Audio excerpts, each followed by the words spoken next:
Sampai detik ini ada TKW yang pakai visa ziarah itu baru mungkin sebulanan, itu dia gajinya 1.000 rial.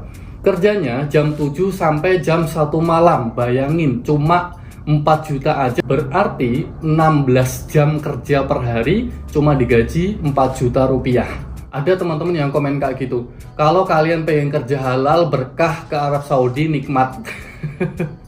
Ya setiap orang boleh kan berpendapat seperti itu. Tapi kan nggak harus ke Arab Saudi kan. Assalamualaikum warahmatullahi wabarakatuh. Apa kabar kalian semua? Semoga sehat selalu ya. Hari ini informasi terbarunya, tepat hari ini tanggal 10 Februari tahun 2023, Polresta Bandara Soekarno-Hatta berhasil mengamankan sebanyak 3 orang calo TKI ilegal. Jadi mereka ditangkap ketika hendak memberangkatkan sekitar 38 calon tenaga kerja ilegal ke Timur Tengah. Lagi-lagi ke Timur Tengah ya. Ternyata 3 calo TKI ini telah memberangkatkan sebanyak 15 kali pemberangkatan sejak tahun 2010. Karena tindakan ini mereka terancam hukuman selama 15 tahun di penjara. Informasi akan berangkat ke Timur Tengah. Negara kota tujuannya kita tidak tahu. Jadi pada saat itu kita berkoordinasi dari Kemenaker, BP2MI masuk menjemput 38 orang tersebut. Kita bawa ke shelter BP2MI, selanjutnya dari BP2MI diserahkan ke kita untuk kita lakukan pemeriksaan awal terkait pemberangkatan calon pekerja migran. Lalu bagaimana sisi pengawasannya? Nah, sisi pengawasannya adalah bahwa ada setiap autogate itu ada pejabat pengawasnya yang mengamati setiap pergerakan orang yang keluar maupun masuk memanfaatkan fasilitas autogate itu. Tentunya dengan indikator-indikator tertentu, hal-hal yang mencurigakan, petugas akan mengambil alih pemeriksaan yang semula otonomos dengan autogate itu dilakukan secara manual dengan interview, dengan pemeriksaan singkat di counter. Ulangi di office ya, di office. Nah, dari situ diharapkan bisa membuktikan kecurigaan yang ditemukan oleh petugas, sehingga kalau ada indikasi katakanlah kejahatan termasuk tindak pidana perdagangan orang atau bekerja secara non prosedural, dapat kita lakukan pencegahan. Sekian banyak kasus seperti ini, para calo dan juga calon TKI-nya khususnya TKW, itu mereka nggak kapok ya. Khususnya kita bicara calon TKW-nya aja lah, apalagi ke Timur Tengah. Kalian mau berangkat ke mana aja silahkan, kalau bisa prosesnya resmi. Karena kalau yang nggak resmi itu resikonya gede banget ya. Kayak gini, udah ketangkep. Terus paspor itu biasanya akan disita loh, dan itu beresiko banget. Kalian nggak akan pegang paspor lagi gitu loh. Misalkan kalian udah di blacklist, itu resiko terburuknya sih. Jadi kalau kalian niatnya pengen kerja ke luar negeri, ternyata udah kejadian kayak gini terus paspornya kesita, kan ya sayang gitu. Maksudnya untuk masa depan kalian juga agak susah karena udah di blacklist. Itu kemungkinan terburuknya. Untuk berangkat ke Arab Saudi misalkan ke Timur Tengahnya ke Arab Saudi, calon tenaga kerja wanita. Kalian misalkan nih pilih ke Arab Saudi dengan proses yang tidak resmi. Karena apa? Karena uang fitnya, karena butuh uang secara instan untuk mungkin kalian punya masalah di rumah, misalkan hutang atau apalah, jadi ada uang yang ditinggalkan. Tapi kalian harus ingat, kerja di Arab Saudi apalagi pakai visa ziarah itu resikonya gede banget. Nggak semuanya tapi banyak banget, dan itu sangat berisiko. Jadi kalau teman-teman pengen kerja ke Arab Saudi, pembantu rumah tangga, mending yang resmi aja. Udah dibuka, silahkan kalian pilih jalur yang resmi aja. Banyak TKW yang kesini kerja jam 7 pagi sampai 12 atau jam 1 malam.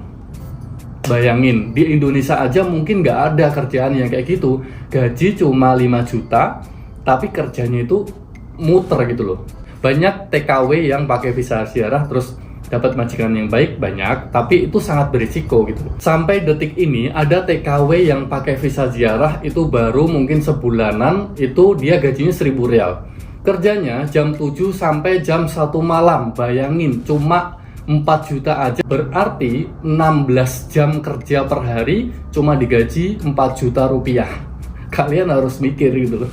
Terus masalah makan, belum lagi masalah kerjaan. Ketika sakit itu ya, kalau 1.000 ya, perharinya kan gajinya berarti sekitar 33 real saja. Kalau sakit, itu dipotong gajinya per hari 50 real. Padahal dia kerja seharian 16 jam itu gajinya cuma 33 real, tapi dipotong per harinya kalau sakit itu 50 real. Berarti 2 hari sakit dipotong 100 real. Kemudian belum selesai.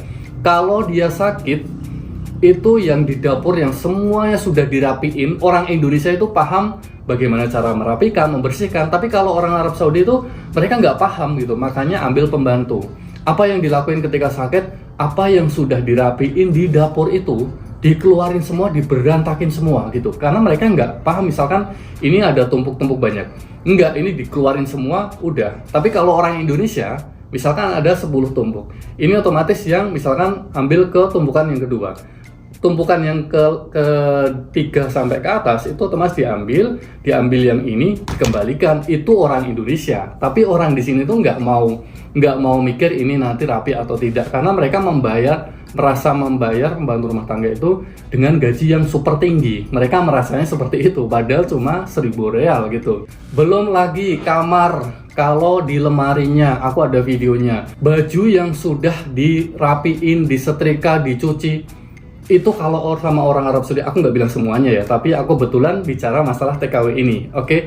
Itu bajunya diberantakin gitu loh, bahasa Jawanya sih diumpel-umpel, pokoknya kayak emang sengaja gitu loh. Jadi kasihan banget. Itu kalian rugi banget loh. Misalkan laundry, satu top, baju kaos dalam, kemudian celana panjang putih dalam, mungkin ada boxer, mungkin ya, satu paketnya 5 real atau 10 real untuk sekali nyuci. Misalkan 15 pasang lah, 15 setel pakaian. Misalkan nih satu setelnya 5 real. 5 real kali 15 itu udah sekitar 75 real misalkan ya. Jadi perharinya itu mereka nyuci 75 real, belum dikalikan selama 1 bulan. Anggaplah 2.000 real lah untuk jasa laundry saja. Tapi dengan pembantu yang gajinya 1.000, mereka bisa dapetin laundry, masak, bersih-bersih, belum mulutnya, belum apa lagi lah gitu. Jadi belum lagi kalau dibisnisin, misalkan TKW nitip apa gitu, misalkan harganya 50 real, tapi mereka bilang 70 real, itu ada gitu. Jadi kayak dibisnisin, nggak yang emang benar-benar tulus, oh ini pembantu rumah tangga, miskin orangnya, jadi kalau mau nitip apa biar betah, udahlah, misalkan belanjanya 50 ya 50, itu enggak, diambil 70, seperti itu ada gitu. Jadi buat teman-teman semuanya, kalian harus mikir gitu loh, untuk apa kalian ngorbanin diri kalian hanya untuk kerja ke Arab Saudi yang katanya berkah.